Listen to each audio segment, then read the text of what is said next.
Bonjour, je suis Victoria. Je trouve que pour le collectif de 5 novembre, pour la commission urgence sinistrée dont je fais partie, c'est vraiment le public peut-être le plus important.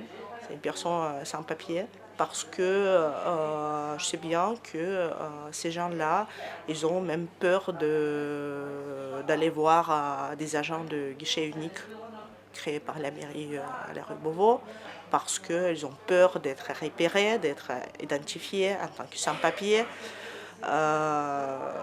d'être expulsés, parce que maintenant ça se passe vite, les expulsions. Et on est là aussi pour ces gens-là. On accompagne aussi bien des autres, mais pour moi, en tant qu'une personne immigrée aussi, je suis aussi immigrée, je suis depuis 2 ans en France. Bon, ce type de public, c'est le type le plus important parmi, entre autres, bien sûr. Parce que par exemple, c'est toujours des situations super complexes en fait. Par exemple, on a une personne, sans papier qui se trouve depuis 5 ans déjà en France et qui était locataire quand même, et payé un montant aussi assez élevé pour louer son appartement. Et aussi, donc, il était en train de monter son dossier d'être régularisé dans le cadre du décret Valls, parce que déjà depuis 5 ans en France, voire plus. Donc, théoriquement, c'est possible.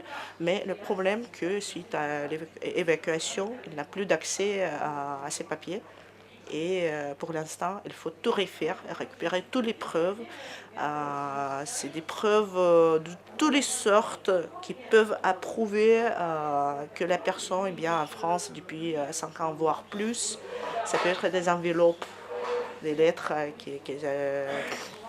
qu'elle a reçues à son nom propre. Ça peut être même des témoignages des amis, des tickets, je sais pas, de caisse, ce genre de choses.